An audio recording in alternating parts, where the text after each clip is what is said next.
morning, everyone, and welcome to our webinar, Insurance Marketing Mastery Essentials for Success with Derek Lape. This is Jordan, the Marketing Coordinator here at AIM. Today's webinar will be recorded and then later posted on our website. This does mean that all attendees will be automatically muted so that we get a quality recording. If you have any questions, go ahead and type them into the chat box and we'll try to answer them throughout the presentation. But if we're unable to get to all the questions, we'll have a member of our marketing team reach out to you individually to make sure you get that answered. Before we get started, we'd like to invite you to join us for next week's webinar on Tuesday, October 8th at 9 a.m. Pacific Time. Regional Marketing Director Nisha Catron will provide agents with an in-depth understanding of hospital indemnity plans, highlighting how these products fill critical gaps in healthcare coverage. Attendees will learn valuable strategies to enhance their offerings, helping clients protect their finances during unexpected hospital stays. And with that, I'll hand it over to Derek so that we can go ahead and get started. Take it away, Derek. Thank you, Jordan, and welcome to everybody. Hopefully you guys are all having a great Tuesday morning. So today's going to be a little bit shorter webinar than if you were on my last one, the Unlocking the Secrets to Insurance Success. We are going to touch a little bit on some different aspects of marketing, one of which I just threw in there today just to kind of go with it being October 1st.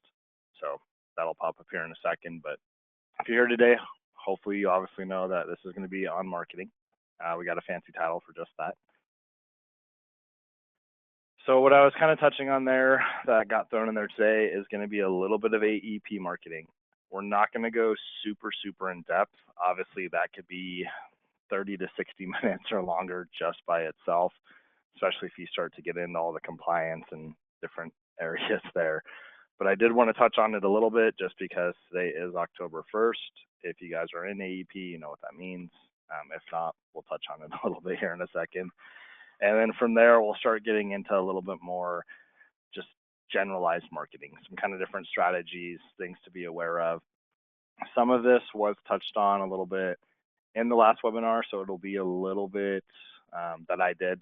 It'll be a little bit familiar to you. It's kind of good to kind of rehash some of this and get it back in your mind because it's just one of those things that obviously marketing makes your job as an agent a lot easier, especially if you're doing it, the easier ways. All right, so to start off, it is obviously October 1st, everybody, which means that you can start marketing for AEP. With that, like I said, I'm not going to get into all the compliance.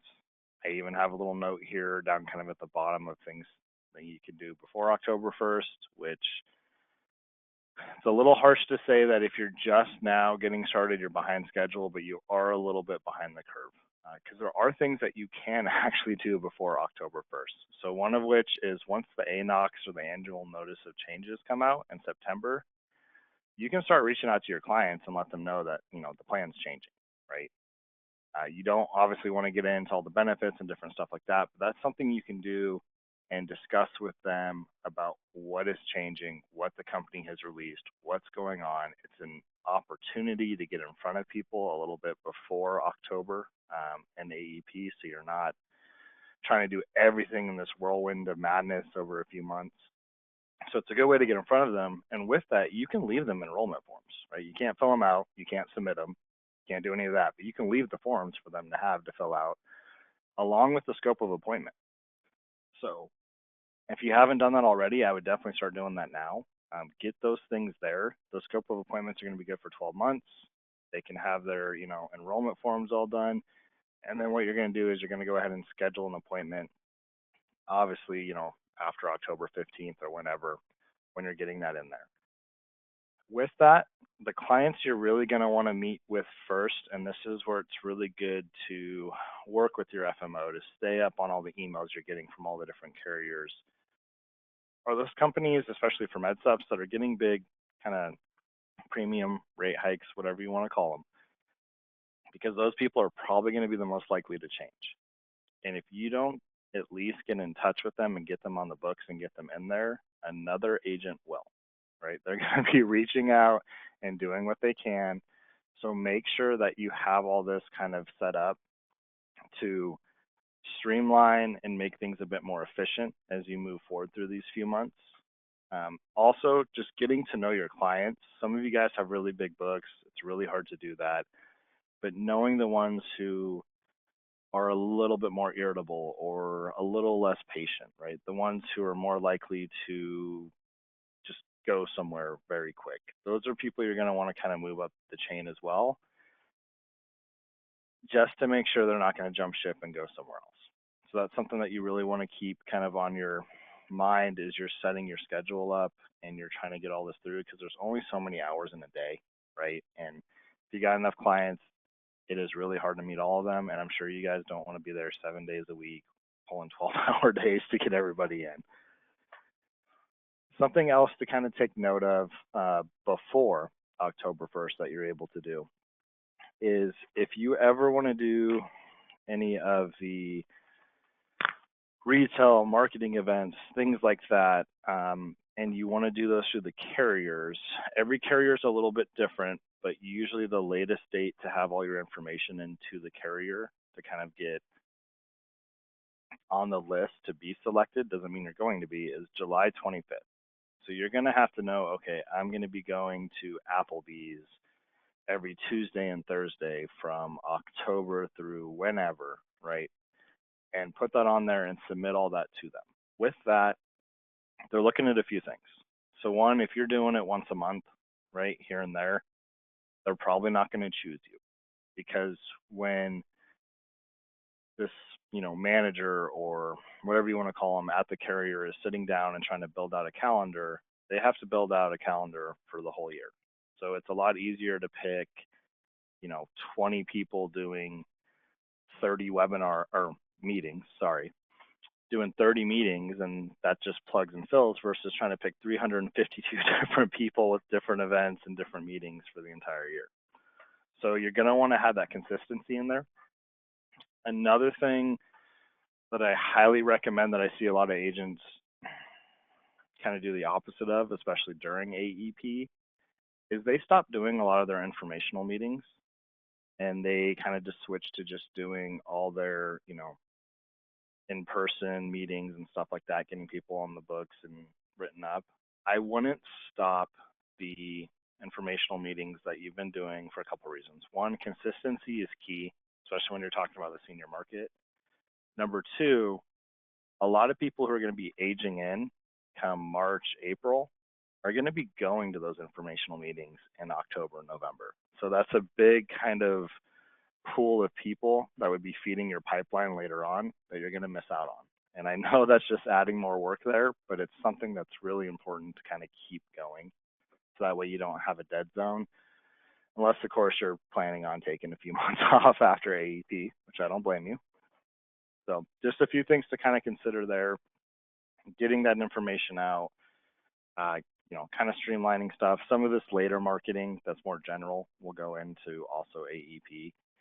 Another thing that you can do if you're a little bit behind the curve and you're a newer agent, you don't have a giant book, and we'll touch on this more later, but obviously getting leads. There's a lot of different lead vendors out there. If you're listening to us, there's a really good chance right now that, you're part of American Independent Marketing, which is going to make you part of Integrity. So one thing, if you haven't taken advantage of it yet, I would definitely look into Lead Center. It's pretty simple to use, right? This is Washington because we are located right here in the middle of Washington. But I just threw health in there, internet leads, Washington. Right now I have it on all counties. You can kind of see the hot zones, the different areas. You can narrow it down by your actual county if you want to start there first. And then it's going to give you a bunch of different leads with a bunch of different pricing. And like I said, we'll go into leads a little bit more here in a second, but something to do. One thing I would say when it comes to leads, normally when you look at, the top 10 or 20 producers in any city or wherever you're at that point, they're usually not buying leads anymore, or they're buying very minimal leads. Part of that is because they have one of the lowest return on investments as far as closing. But when you're a new agent, you got to start somewhere. So I wouldn't, turn my nose up at leads, especially in the beginning. But I would definitely be careful how you're going about getting them. So that's just going to be the quick, you know, version of AEP marketing, kind of what you're doing, what you should be doing, looking forward, and really just getting on it. Today's the day. Start pushing stuff. For those of you who are the non-AEP people, right? So maybe you just do life insurance, other things. I suggest the same thing. Really ramp up and start pushing what you're doing. One thing to take note of is there are a lot of people who work multiple product lines. And for those who do Medicare, they're going to have 99% of their focus, these next few months on Medicare and some of the little ancillaries that go with it and stuff like that. So they're not going to be out there pushing life insurance as much. They're not going to be out there pushing the annuities as much, right? That's something they're going to kind of put on the back burner and they'll get back to it. So you have a little bit less competition right now, which as an agent, that's always a good thing, right? It's kind of like fishing in the lake. When there's less fishermen, you got a better chance of catching something. Makes it a little bit easier. So just keep that in mind if you're these non-AEP people, sorry, where less agents are going to be calling and bugging. Doesn't mean it's going to be a huge drop off, right? There's a lot of people out there who don't do any of the Medicare stuff, so there's still going to be some competition. But it's a good chance to get in there and start doing stuff. It's also a good chance to maybe, if you're new starting out, find some of these agents who deal exclusively in Medicare or mainly Medicare and kind of partner with them and see if, you can work out some kind of deal where they're going to kick you some of these people that they don't have the time to deal with that are looking into other insurance options that they asked about, or maybe that they don't, sell or carry, right? And kind of get those referrals coming to you. And then also vice versa, when you get someone who does Medicare and you don't touch it, you're going to kick it over to them, right? But start networking and figuring that out. It is a little bit late to do it. Most of the people who heavily go into AEP probably aren't going to answer their phone unless you're a client right now, but it's still worth a shot to go and talk to them, especially with the approach of, hey, I can help save some time on this other stuff, right? This can be beneficial to both of us. Get in there, talk to them, see what you can do, and if you guys can kind of come to something that'll be helpful for both of you. All right. So as I promised, buying leads. So what you see up here is basically just some different estimates. It's sourced from a large number of different lead sites and agents that I went through. Obviously, there's going to be a little bit of variation in some of these numbers. So don't be like, well, you said it's 5 to 25% for lead vendors. There's a little bit give or take right there on the numbers, but they're pretty accurate for what you'll see. And these are pretty good targets for what you're kind of looking at. If you find yourself on that low end, there's probably a few things you can do, hopefully from this webinar, that will help increase those numbers a little bit. Also, like I mentioned, go check out some of our other webinars. They go a bit more in depth on certain parts of this, which will help out. But one thing I mentioned about being very careful on how you're buying your leads, right? Your return of investment, right? Your ROI, whatever you want to call it, is very huge. You need to keep track of what is actually panning out and what's working. And you want to do this every time you buy a lead, right? And you want to take account of the closing rate. So if you have 10 leads you bought and 5 of these people don't even answer the phone and they're disconnected numbers, and 2 of them you talk to but you haven't closed, and then let's say the other 3 closes, right? That's 30%. So pretty good, right? What some agents will do is out of those 10, when they have 5 disconnected numbers, they just kind of write that off as not part of the closing percentage. And then of those 5 people left, if they close 3 of those, well, then they close 3 out of 5. That's a great percentage, right? That's not something you want to do because you're still spending money on all these leads.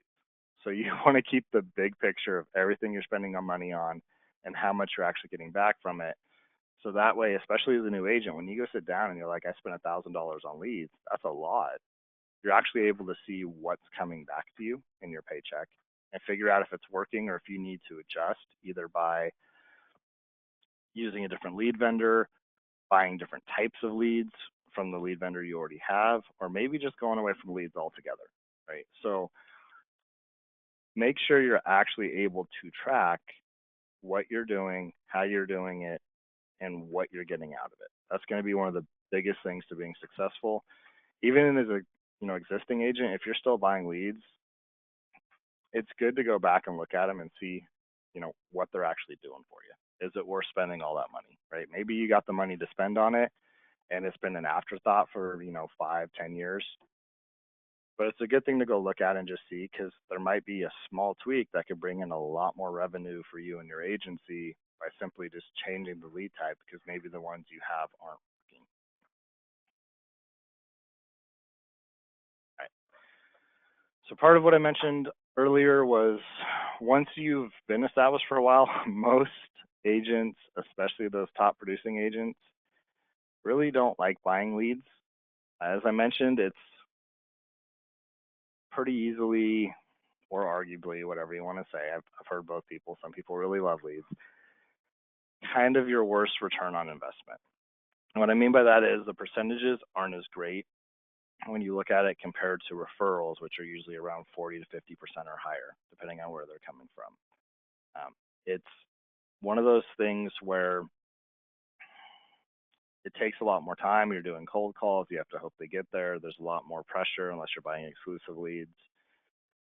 And these are people that, like I said, you're cold calling, that have no idea who you are, that you have to get sold on everything, versus when you get a referral or they're actively out searching your website, they meet you out in, the local community, whatever the case is, that those are all things that are going to give them a little bit more incentive to go with you.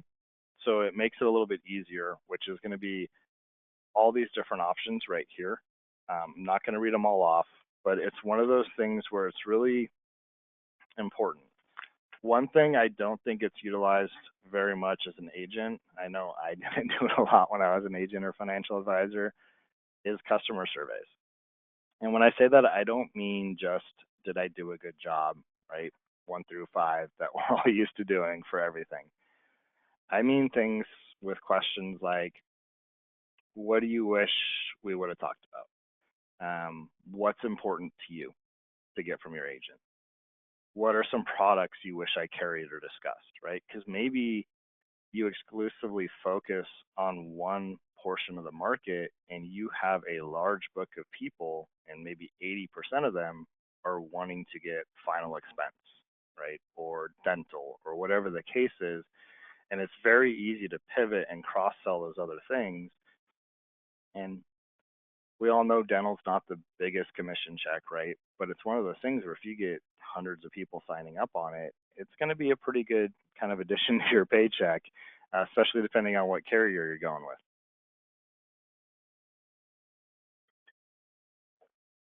All right. So another thing to kind of touch on here, as far as email campaigns,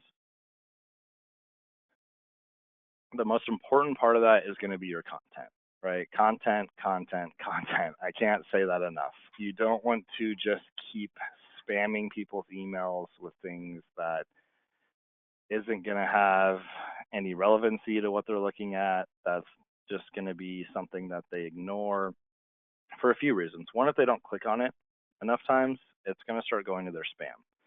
So another thing to kind of point out to people is, even if you don't read this, go ahead and click on it, or else it'll go to your spam, because then you might miss out on something important later, right? So putting that in their minds is going to be really good. And then making sure you're using different content and finding ways to assess how you're getting a return from that, right? Because you don't want to put all this time into making all these emails that you think are amazing and just throwing them out there, and you're not getting anything back from it, right? You're working for free at that point. You're putting a lot of time into something that's not doing much.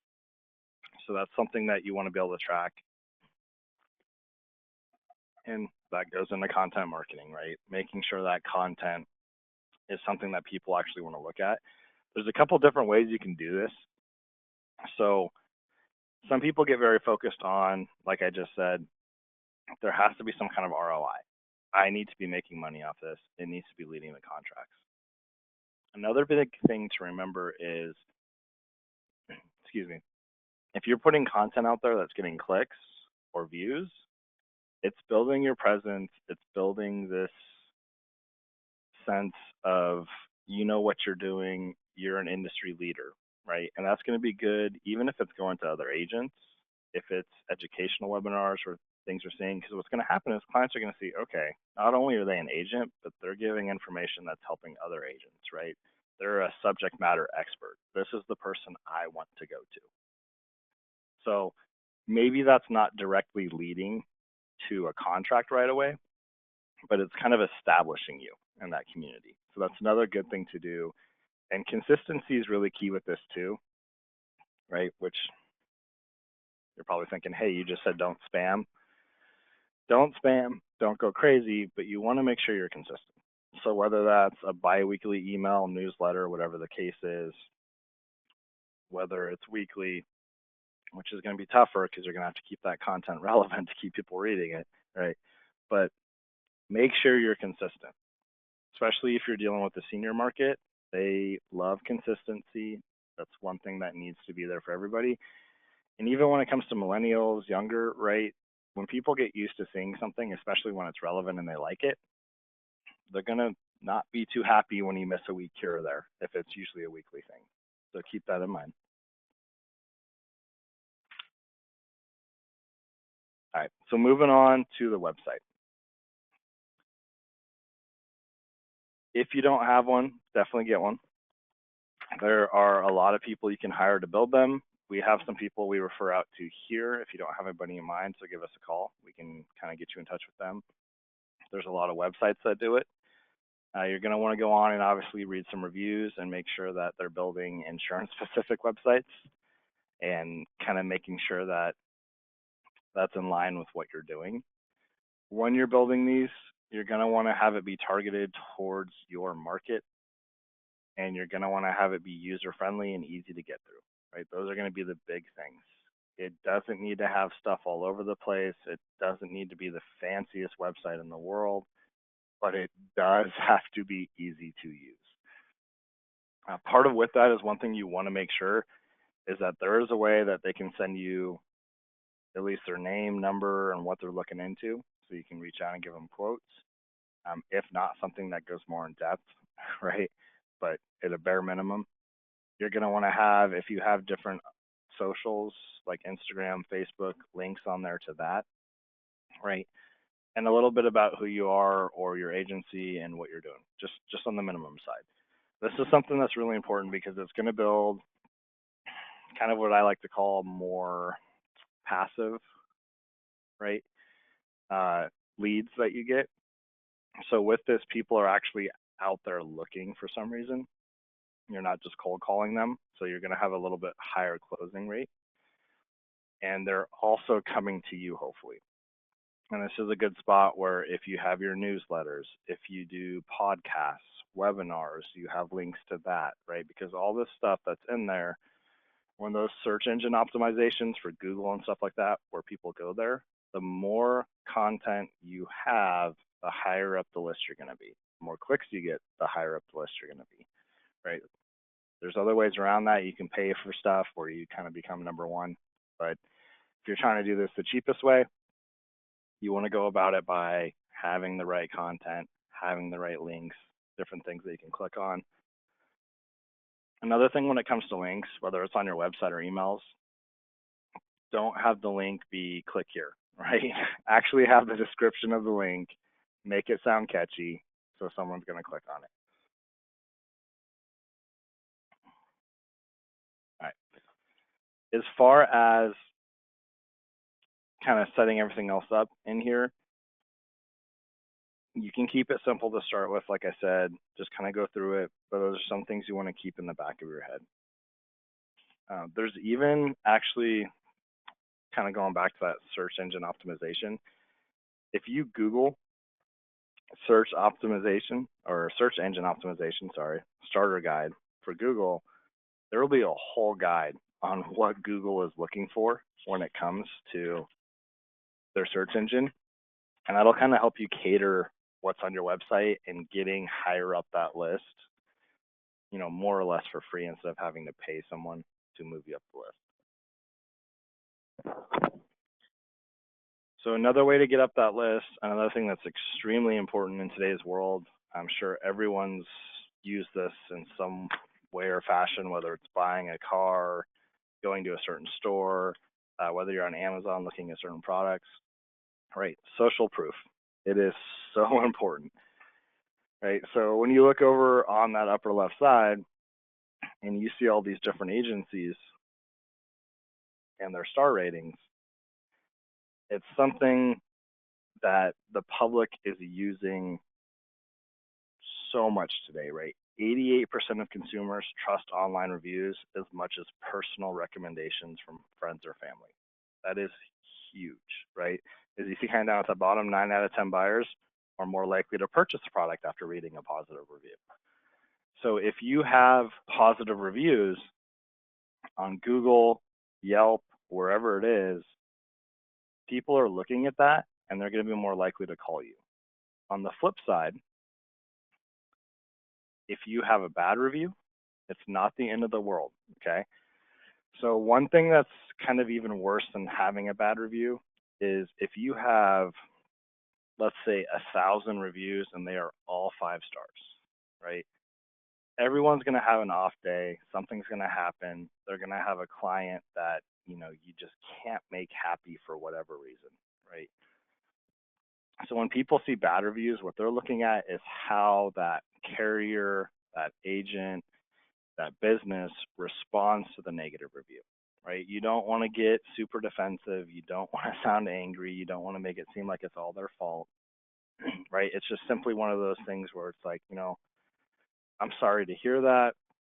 We did try and find the best fit for you. Unfortunately, we weren't able to offer you coverage because of, and you can't go into medical information, but whatever, you could leave it there.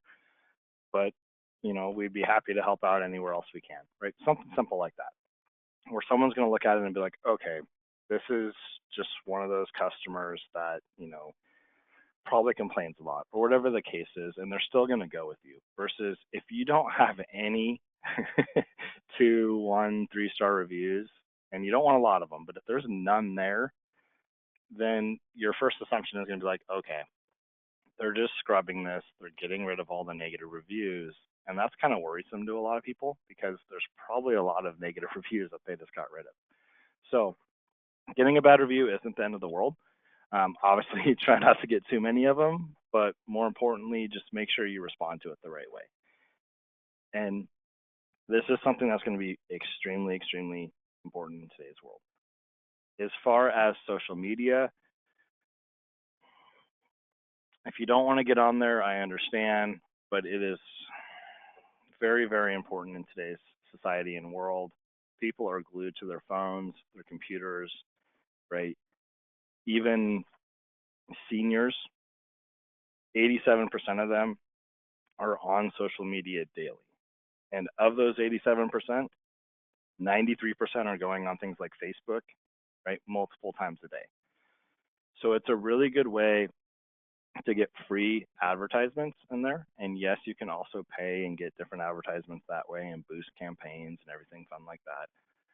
But if you don't have the budget starting out, you can do it for free. And if you're more established as an agent, you can start boosting and pushing some of that. And they do have cool built-in metrics and different things where you can see and you can look at, okay, I put $500 into this campaign on Instagram or Facebook. What came back from that?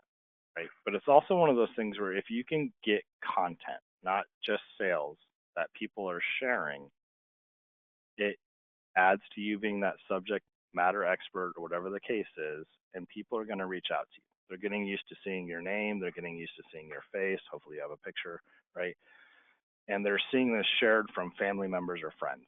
So it gives it a lot of weight when they see that. And they're going to kind of come to you and ask you questions. And as long as it's relevant content on whatever the case is, informational, and they get back to you, right? you can answer their questions and they'll probably be like, okay, do you know where I can get this? Why, yes, I do. I actually sell it, right? Or whatever the case is. So it's something that's really important. I wouldn't skip on it. If you haven't been into any of the social media stuff, it's a really good time to start.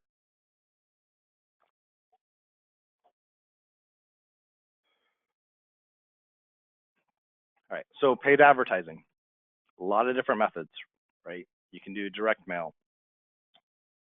Normally, I'm not a huge proponent of direct mail, but when it comes to things like Medicare and some of those ancillaries and one-offs that go with it, with the senior market, I love it.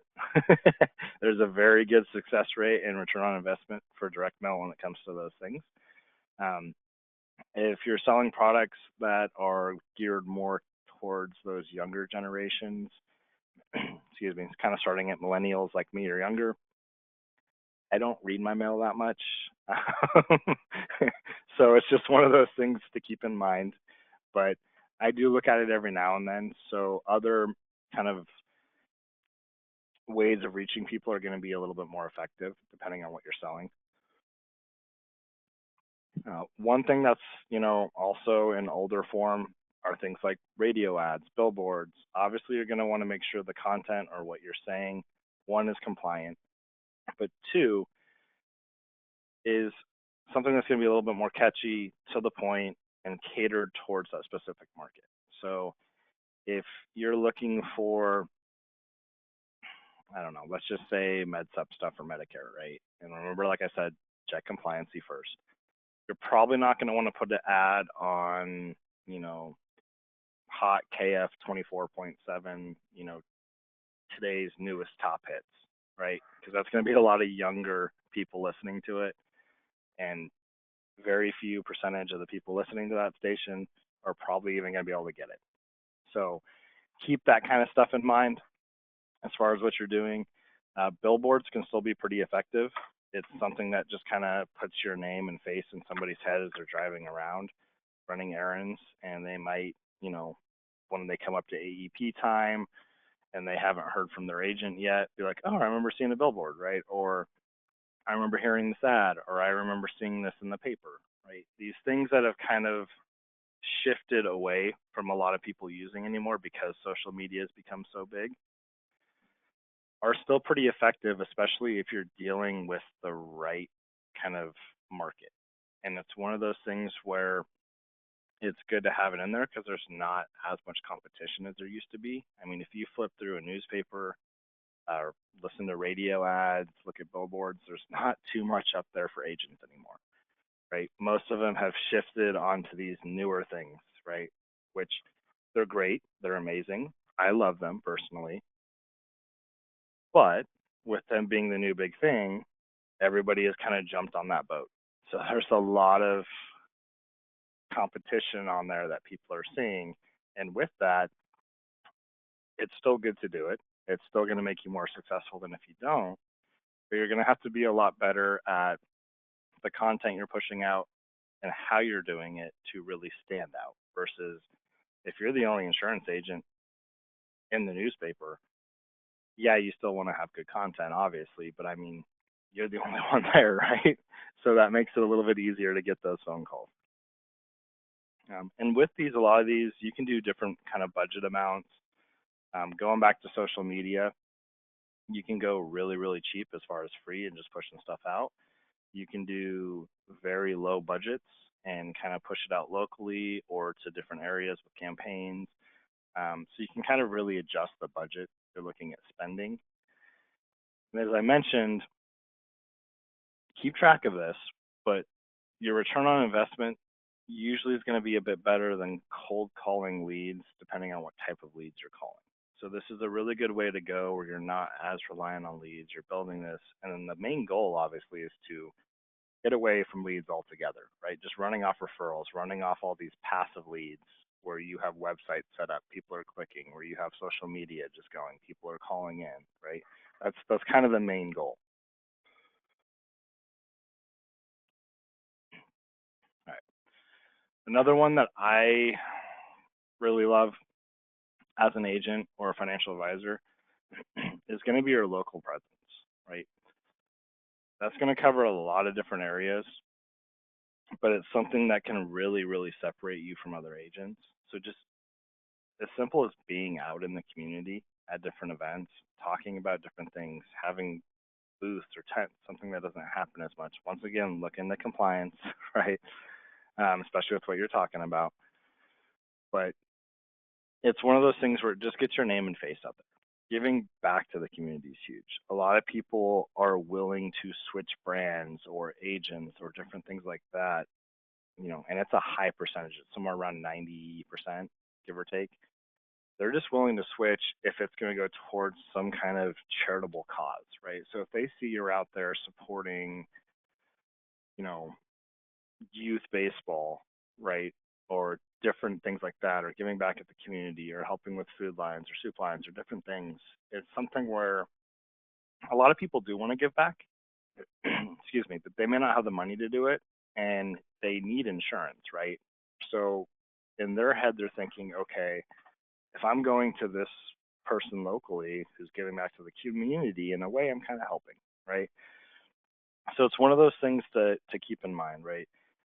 Making sure that you know, you're just out in the community gives a lot of people a better view of you, right? As long as you're not out there yelling at people or different things like that. One thing I told a lot of friends that was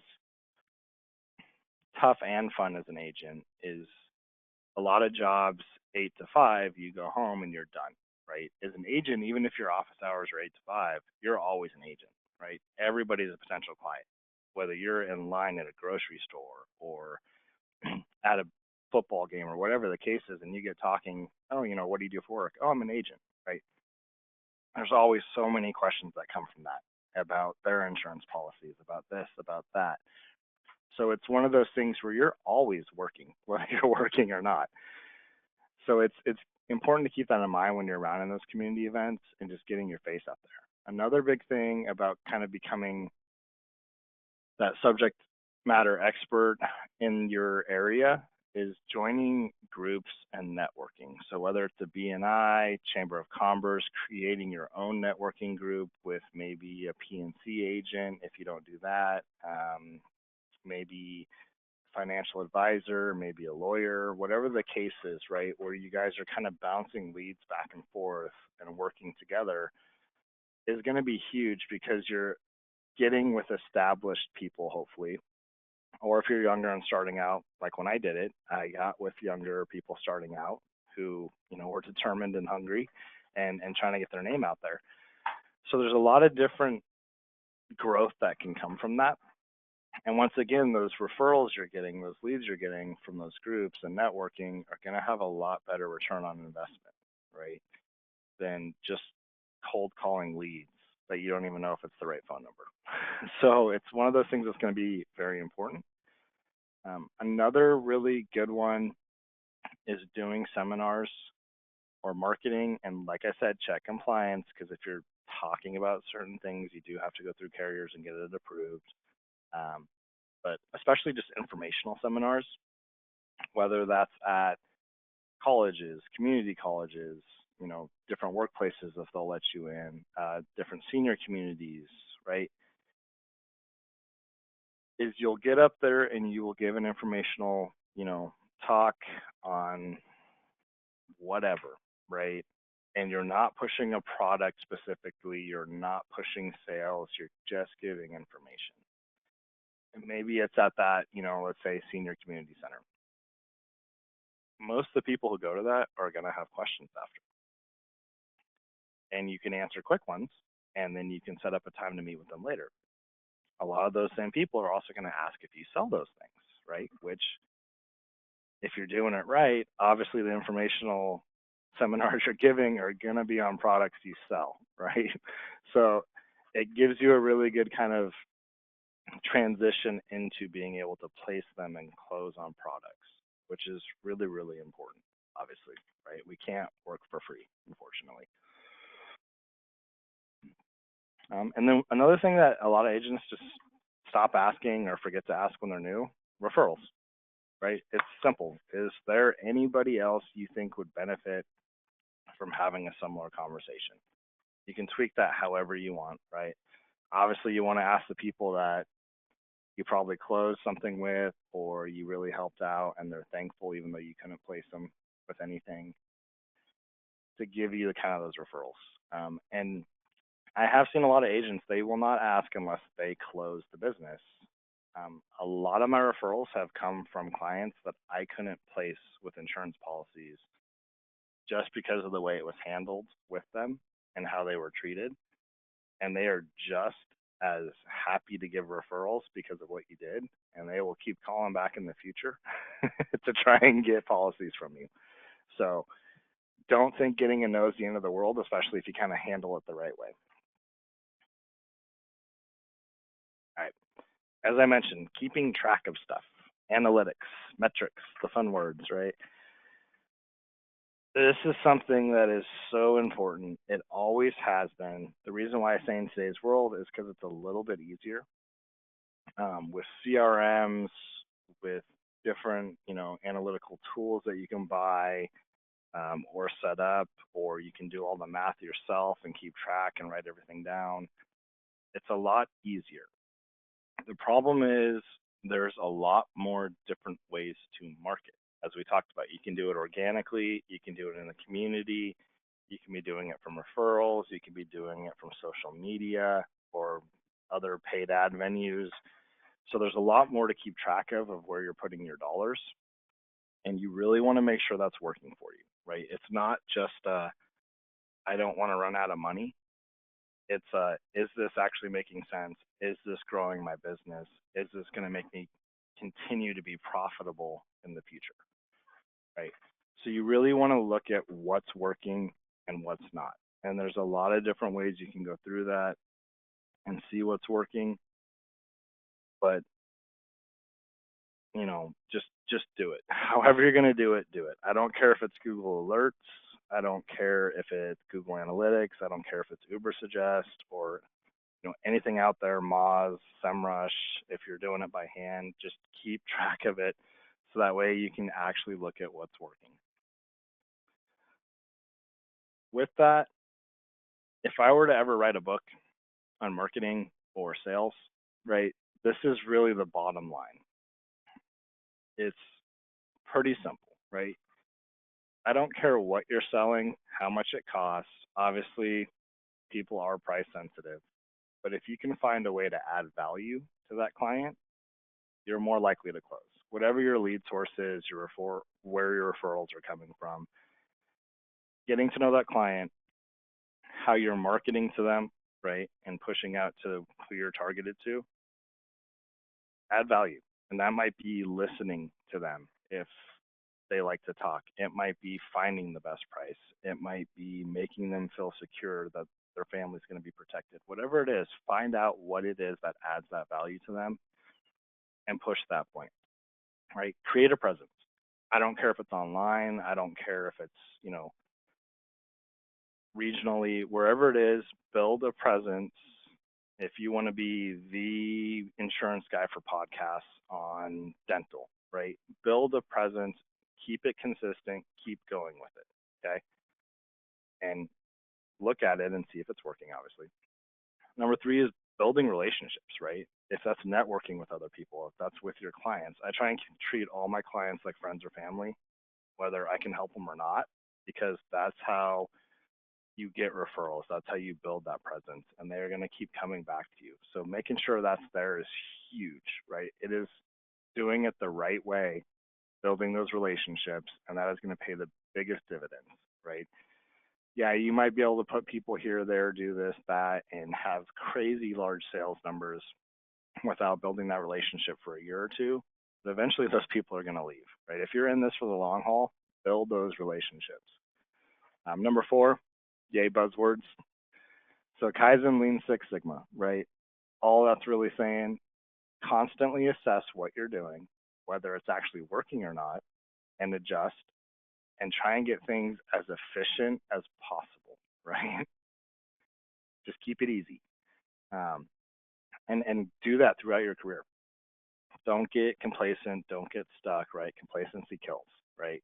Keep looking at what you're doing, see what's working. Maybe it's been a few years and stuff is working, but a small, tiny tweak here can make it so much better, right? So just constantly reevaluate. And of course, the last one, which all people in sales know, numbers, right? It is a numbers game. Now, having said that, there's easier ways to do things, like I said, more efficient, where you can chop down a tree with an axe, right? Or you can use a chainsaw, right? One's a lot easier, both get you to the same place. So, yeah, you want to get in front of a lot of numbers, but when you're marketing, you want to have the right content, right? That's going to get you a lot more people coming in. You're going to want to make sure you're going after the right target audience, right? Different things like that. So keeping all that in mind when you're building your plans, when you're moving forward, what you're doing. And it's pretty simple, right? It's marketing can be very confusing. It can be a lot of stuff, or it can be pretty simple, right? Build a simple website, start with the social media, figure out, okay, I am going to start doing this or marketing information on this, right? And then stick with it for a little while and start building that, right? And if you're just starting out, don't be scared to buy leads, but make sure you're keeping really good track on what's actually coming back from those leads, right? Because you will get burnt out and disillusioned really fast if you're sitting there, oh, I'm spending thousands of dollars on leads and I'm not really getting much from it, right? Because that's the least efficient way to do it.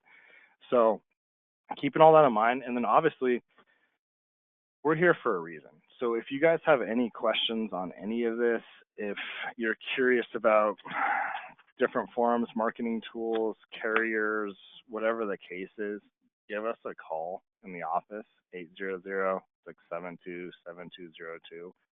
We're here to really help make sure that your business isn't just succeeding, but that it's going to flourish, right? And there's a lot of different ways to do that in today's world, and there's a lot of different hoops to jump through and things you have to know.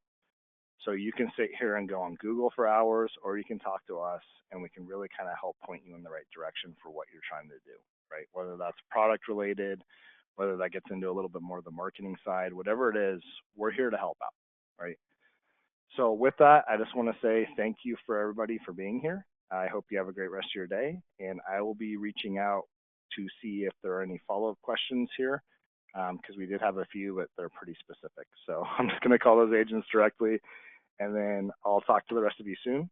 And I hope you all have a great day. Thank you.